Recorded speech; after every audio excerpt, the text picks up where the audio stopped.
Reflections are incredibly useful or incredibly frustrating, and you'll have to learn to deal with them whether you're shooting portraits, landscapes, or commercial photography. Real estate photographers deal with reflections all the time. Let's check out the basics of dealing with reflections, how to eliminate them, and how to accentuate them in just 6 easy steps. 6. I love going to car shows, but photographing the cars there can be so difficult because they're all extremely polished and shiny, and the environment is so cluttered. One of the challenges is that cars often have convex surfaces where they curve out, and that's like a fisheye that just creates a reflection of the whole world around you. Let's look at this one particular crease on the car here. Let's switch to this camera. And I like this line of the car, but as you can see, you just get a reflection of my equally beautiful tools. There's this thing called the law of reflection. And well, you don't have to really study the science because you already know how it works. If you look straight at a mirror, you see yourself.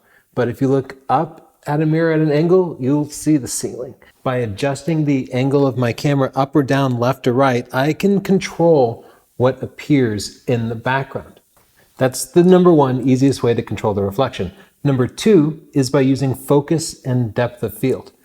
The easiest thing I can do is to use a low f-stop number because the reflection is actually in the background. Even though it's off the surface of it, optically it's at a distance. So if I can make the foreground sharp and the background blurry, then the reflections themselves are going to become blurry. This is focused on the car at f22, and this is focused on the car at f2.8. This might be a good reason to get a good fast prime lens like a 50mm f1.4. Besides using a low f-stop number, you should be sure to probably manually focus on the surface that you want to photograph because the camera will often autofocus on the reflection. As mine did in the opening scene, it found my eye and it focused on me rather than the car. And that meant that my reflection was more emphasized. I'll put this into manual focus. And you can see here the camera's focused on the tools in the background. But if I pull it close, the car itself becomes sharp and the tools become much blurrier. This is focused on the tools and this is focused on the car. Already it's made a huge difference. There's another trick that we can use. It does require you to buy an extra gadget though, and I kind of always hate that. But if you get yourself a polarizing filter, it will block some additional reflections. Polarizing filters generally attach to the front of your camera. You can see at the front of the camera, there's threading here, and that needs to match the filter. Specifically, you need to just check the diameter. It will usually have a little Greek symbol and a number that is like the number of millimeters, and this is 82.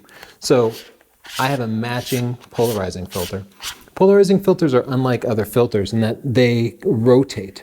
And depending on how it's rotated, the light will be blocked from different angles. So what you'll want to do is look through the camera and then rotate it until you maximize the amount of reflections being blocked. Let's take a look at these tools again. So now I'm rotating it and you can see I went past it. As I get to this sweet spot in the rotation, the tools just about disappear and then come back sharp. Very dark here, and I'm doing nothing except rotating that filter. But you can see, because the car is convex, as I rotate through, the sort of dark band where reflected light is being blocked moves through the frame. Polarizing filters can be useful to landscape photographers who might want to photograph through the surface of water. They're always a last resort for me though, because polarizing filters, well, for one, they take a beat to set up. 2, they're never going to help your image quality. They're always going to reduce the technical image quality because you're putting something in front of your expensive lens, and it's usually just a piece of glass that has not been engineered to work with this particular system. Usually you won't see a difference, but it's going to make things just a little bit less sharp. It will also block up to about 2 stops of light, which means if you're shooting at 1/500th of a second, you're suddenly going to be shooting at 1/125th of a second. That means you might have to use a higher ISO and get more noise in your photos, because essentially you're working in a 4 times darker environment. So I reserve my polarizing filter for extreme situations like shooting through glass at an aquarium, or in specific scenarios like this where I need to pull it out because I can't manage the reflections in other ways. Here's a quick bonus tip from Stunning Digital Photography showing you how to take pictures through glass at an aquarium. The biggest challenge of shooting in aquariums is the glare on the glass. So I try to find a place where the glass is in shadow, and if I need to, I'll put my hand right over it and block it so that I don't see any glare when looking through the camera. While we're here, I want to show you a trick with the light. Essentially, you're only going to capture things on camera that themselves are lit. If there's something reflected and it has no light on it, you won't ever see it. So let's shut off these lights and I'll show you what I mean. Now looking at that same section of the car, you can see that they're in the reflection, but they're not nearly as prominent. Suddenly, I'm more focused on the car when I'm looking through this viewfinder instead of what's in the background. So whenever possible, just shut the lights off. Now, let's go inside and I'll show you some tricks with smaller reflective objects. I have a bit of a fashion watch collection. Let's pick one that has a nice complicated surface. You can see as I rotate it that this is a convex crystal and it's reflecting the entire room back to the camera whether I like it or not. So let's learn how to control those reflections. Okay, gotta focus close, so I'm in manual focus. I can't get close enough, but I have a trick, and that is an extension tube. These super cheap things, like 10 to 30 bucks, push the lens a little bit further away and let you focus closer. So I'll attach one of these until I can get close.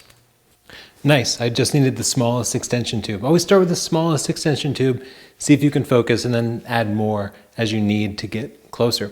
Now, as I look at this watch close up, the reflections are all over the place because I have all these lights above me. There's a really easy way to control this, and it's with a V-flat, this thing behind me.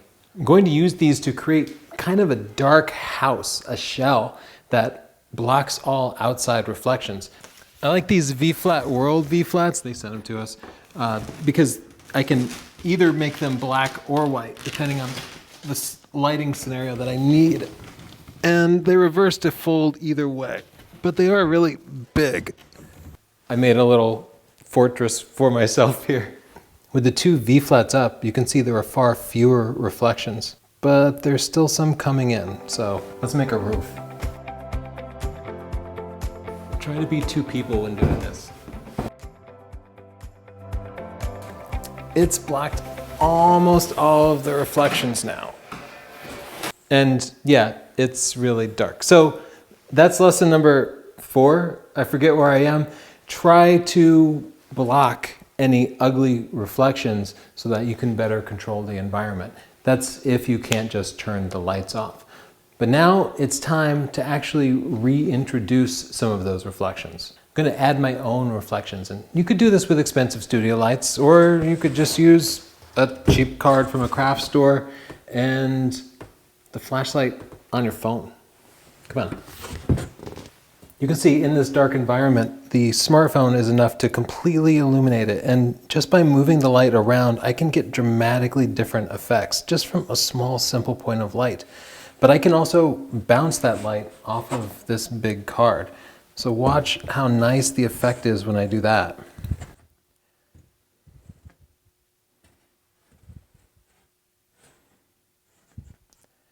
And I can rotate it around and sort of choose the best location that shows off the nice crystal and all those gears.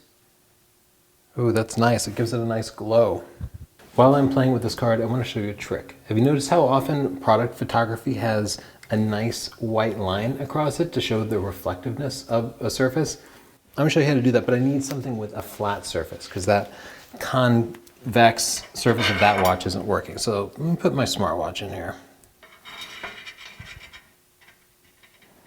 And now let's say we want to get that nice white reflective surface. Let's fire up this light again. Oh, there we go. Just by moving the board in, I'm creating a white to black reflective surface just to show a little bit about the shape of the crystal. You can see that's ugly, that's nice.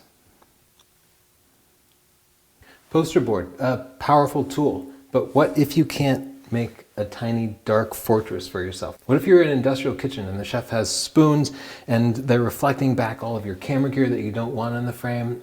Let's talk about overpowering the ambient light. These V-flats are big, but they fold down as small as they possibly could. This is a direct light. This camera is set for auto exposure and it's at ISO 12,800. So let's see what happens as I bring in this direct light.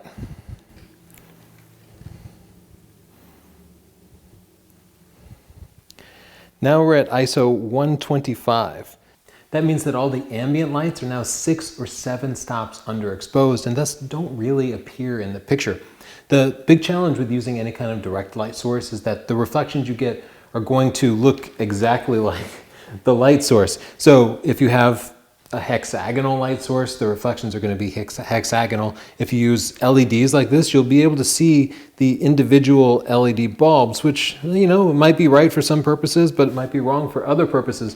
So just think about that. You might need to get like a square softbox if you want that straight edge reflection look. I hope this tutorial has been helpful to you. If you want to learn more photographic techniques, something that does way more for the quality of your work than buying new gear, check out our book, Stunning Digital Photography. It's been the best-selling book of the past decade. Look at the reviews on Amazon. Over 5,000 5-star reviews. But then visit northrop.photo to buy it at a discount. It's not just a book. It comes with 20 hours of video, practices, quizzes, more.